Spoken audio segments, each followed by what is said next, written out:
segunda-feira, 27 de maio, 1968. Os Estados Unidos da América, o submarino nuclear United States Ship Scorpion da Marinha dos Estados Unidos da América, é aguardado na costa da Virgínia para contatar a base naval de Norfolk. Isso nunca acontece. Os destroços foram encontrados somente em outubro do ano seguinte, mas não forneceram respostas sobre o naufrágio que levou consigo os 99 tripulantes. Há inúmeras teorias sobre o que aconteceu, variando de explosões internas a falhas estruturais até a colisão com um submarino soviético, mas não há uma conclusão definitiva sobre o United States Ship Scorpion. Ainda está no fundo do Atlântico, sob 3 quilômetros de água, guardando o segredo de seu fim com seu casco quebrado e retorcido. No entanto, ele esconde mais do que segredos, pois além de conter um reator nuclear danificado, o submarino também possui 2 torpedos MK-45 armados com armas nucleares. Os Estados Unidos da América, na linguagem militar dos Estados Unidos da América, essas armas são chamadas de flechas quebradas. Armas nucleares americanas que os Estados Unidos da América, militares perderam o controle. Dado o quão desafiador seria remover com segurança as armas nucleares, os Estados Unidos da América, Marinha, em vez disso, monitora os níveis de radiação ao redor delas para garantir que não estejam vazando. O Scorpion é um exemplo de armas nucleares que os Estados Unidos da América perderam o controle, mas sabem onde estão localizadas. Neste episódio, analisaremos 3 casos em que as armas nucleares dos Estados Unidos da América não apenas falharam, mas permanecem total ou parcialmente desaparecidas até hoje. Armas nucleares não contabilizadas. Bem-vindo ao Guerras do Mundo. Em 21 de janeiro de 1968, no United States, um bombardeiro B-52G Stratofortress da Força Aérea dos Estados Unidos da América, codinome Robo-28, realizava uma missão de alerta aéreo armado em tempo de paz, parte da Operação Hard Head. Seu objetivo era manter vigilância visual do sistema de alerta precoce de mísseis balísticos na base aérea de Thule, Groenlândia dinamarquesa, que alertava sobre lançamentos de mísseis soviéticos. Era a base mais ao norte da América, estando a 700 milhas dentro do Círculo Ártico. O B-52G estava armado com 4 bombas termonucleares B-28FE, cada uma com uma explosão máxima na região de 1.450 quilotons, mais de 62 vezes o poder da bomba lançada em Hiroshima. Durante o voo, um dos tripulantes descuidadamente apoiou algumas almofadas contra uma saída de aquecimento, e em pouco tempo o inevitável aconteceu. As almofadas pegaram fogo, que rapidamente se espalhou enchendo a cabine de fumaça. Sem condições de continuar, a tripulação recebeu ordens para ejetar. A tripulação tentou um pouso de emergência em Thule, mas como era impossível, começaram a saltar sobre a base. 6 conseguiram sair em segurança, mas o copiloto Leonard Svitenko não teve tanta sorte, sofrendo uma lesão fatal na cabeça ao tentar saltar por uma das escotilhas inferiores. O avião não tripulado voou brevemente antes de cair no Ford congelado, cerca de 7 milhas de Tula.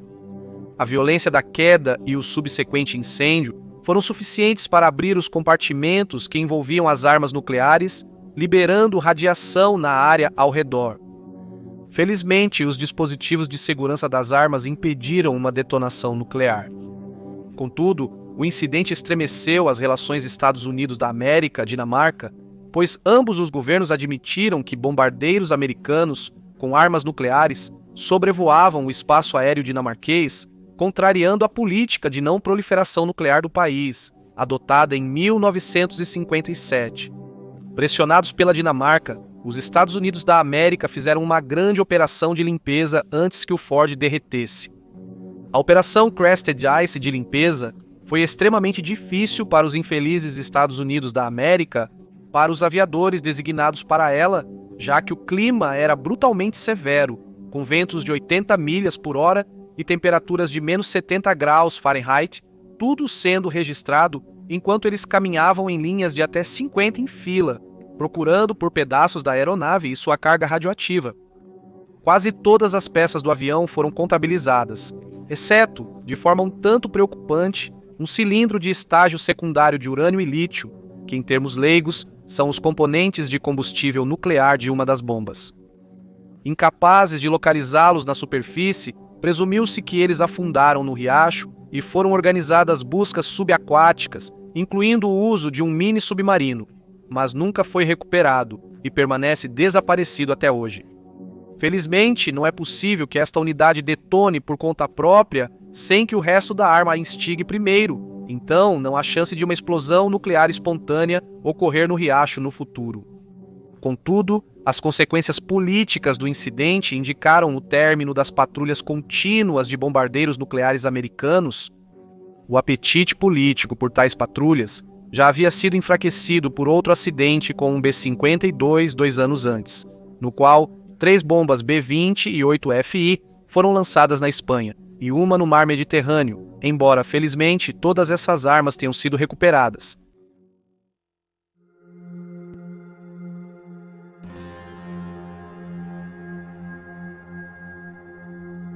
Durante os anos 50, os militares acreditavam que a guerra convencional logo se tornaria obsoleta e a guerra nuclear seria a única opção.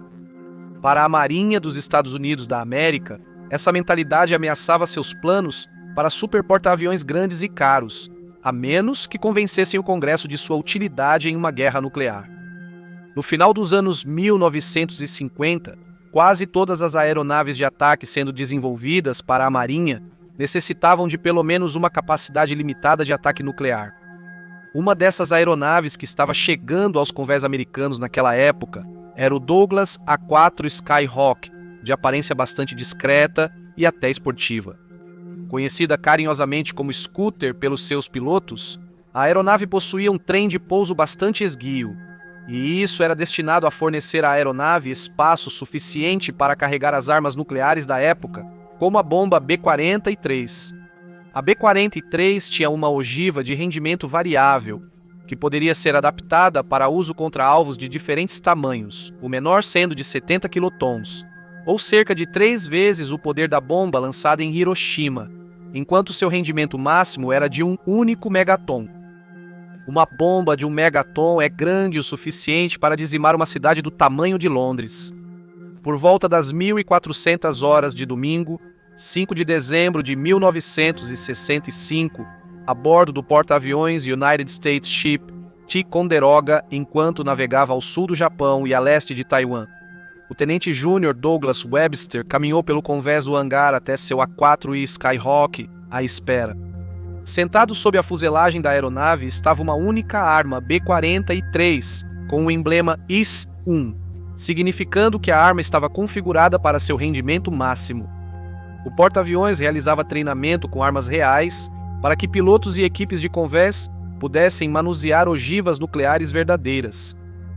Após inspecionar sua aeronave e sua arma incrivelmente poderosa, ele subiu na cabine e se prendeu aos seus jatos com a ajuda do capitão da aeronave, que era responsável pela máquina enquanto estava no navio. A aeronave foi empurrada pelos manipuladores para o elevador que a levaria ao convés de voo, de onde seria lançada. Mas foi aqui que algo deu errado. Os diretores de avião sinalizaram aos manipuladores para parar de mover a aeronave e o piloto aplicar os freios, mas Webster, distraído por algo no cockpit, não viu o sinal. A aeronave continuou a rolar para trás, apesar dos esforços desesperados dos marinheiros para tentar parar a aeronave colocando calços atrás de suas rodas, mas isso apenas fez a aeronave girar para a direita.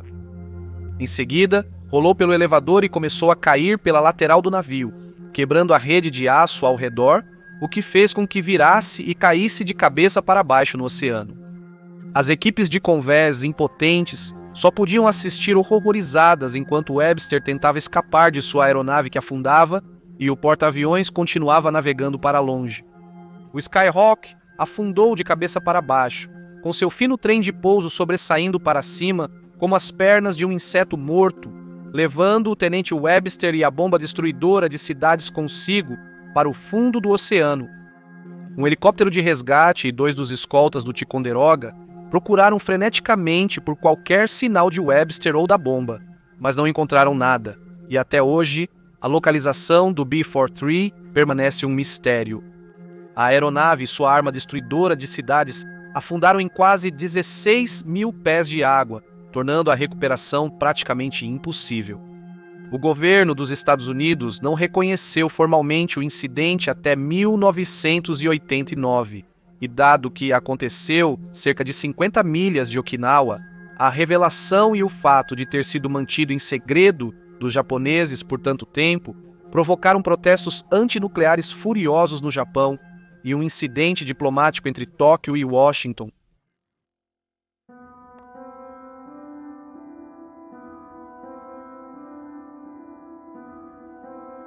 O último incidente que vamos revisar hoje é provavelmente o mais misterioso, mesmo após 60 anos de investigação e pesquisa por historiadores da aviação e militares.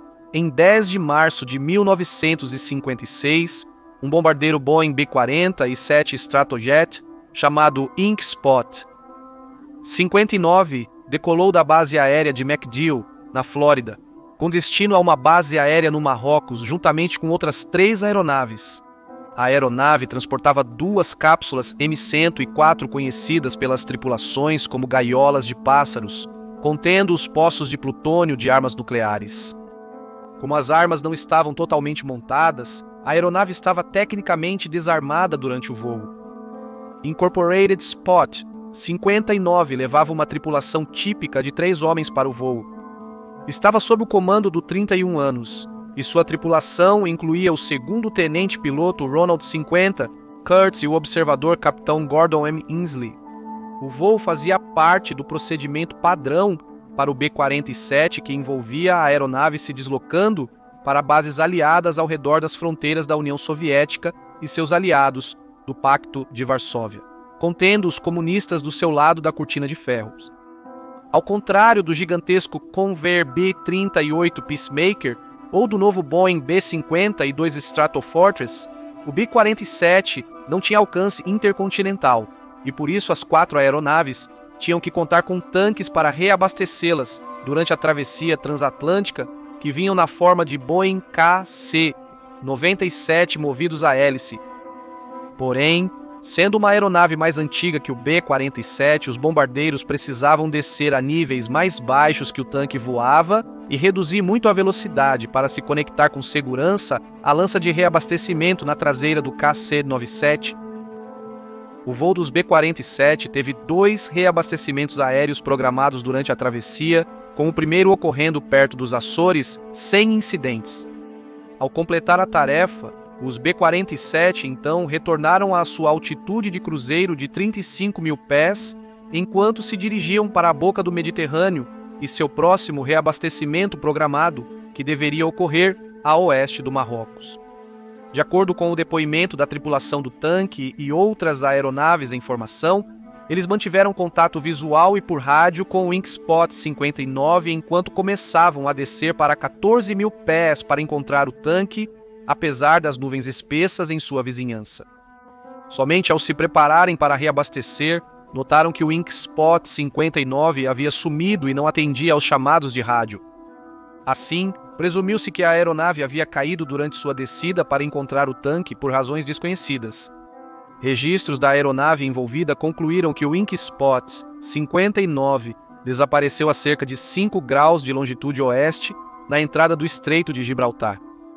Uma busca massiva foi imediatamente lançada, que incluiu navios de guerra americanos e aeronaves, navios de guerra britânicos que estavam em exercício no Mediterrâneo e forças francesas que estavam envolvidas em operações de combate na vizinha Argélia. Alguns relatórios iniciais errôneos afirmaram que a aeronave foi ouvida explodindo perto da costa marroquina, ou voando sobre o sudeste do país e, portanto, a busca também incluiu grandes partes do campo. Mas tudo isso não levou a nada e até hoje nem mesmo um parafuso dessa aeronave foi encontrado, sem falar em sua tripulação ou carga. Inevitavelmente, dada a natureza da carga a bordo e as circunstâncias quase mágicas em que a aeronave desapareceu, surgiram várias teorias ao longo dos anos para tentar explicar o que aconteceu naquele dia em 1956.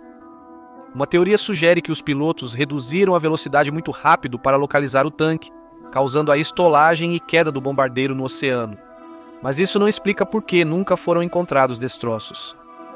Além disso, considerando a altitude de onde estavam descendo, provavelmente teriam tempo para corrigir o erro ou saltar da aeronave. De qualquer forma, eles deveriam ter alertado as outras aeronaves sobre um problema, mas nenhum pedido de socorro foi enviado, o que significa que o ocorrido com o Wink Spot 59 foi repentino e sem aviso prévio. Isso levou muitos a concluir que a aeronave sofreu algum mau funcionamento catastrófico, levando à ruptura da fuselagem ou à explosão da aeronave. Essa não é uma suposição totalmente irracional. O B-47 tinha uma alta taxa de acidentes, pois estava na vanguarda da tecnologia de bombardeiros em meados dos anos 1950 e muitos recursos de segurança e princípios operacionais adotados posteriormente ainda não estavam em vigor. Na verdade, apenas 2 semanas após este incidente, outro B-47 explodiu após decolar da base aérea McConnell, em Kansas, matando todos os 3 a bordo e espalhando destroços pelo campo por quilômetros. 2 anos depois, outro B-47 explodiria se aproximando de seu tanque KC-97.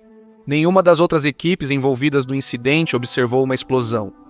É possível que a nuvem pesada pela qual a aeronave estava passando enquanto descia tenha obscurecido a explosão, mas novamente, sem destroços encontrados, é impossível provar ou refutar. Isso gerou algumas das teorias mais extravagantes sobre o desaparecimento. Uma história divulgada na época do incidente era que um ou todos os 3 a bordo desertaram para a União Soviética, entregando os componentes de armas nucleares e o avançado B-47 para os engenheiros soviéticos estudarem. Isso foi amplamente desmentido, pois os investigadores não encontraram evidências de simpatias soviéticas entre os homens, e mesmo se tivessem, eles só souberam da preciosa carga menos de 24 horas antes do voo, impossibilitando o planejamento de uma fuga. Permanece a questão de onde eles voaram e como conseguiram atravessar grandes extensões do espaço aéreo da OTAN ou de outros países sem detecção. Então, é claro, existem as teorias verdadeiramente selvagens, incluindo OVNIs, capturando a aeronave para avaliar o avanço da tecnologia humana. Tais teorias são, é claro, inevitáveis e acompanham todo o mistério da aviação. Seja qual for a verdade, o destino do Wink Spot 59 permanece perdido na história, e aí você tem 3 histórias das armas nucleares perdidas da América. Por favor, lembre-se de deixar um comentário abaixo com seus próprios pensamentos e reações, e de curtir este vídeo e se inscrever para apoiar o canal. Valeu por assistir, até a próxima.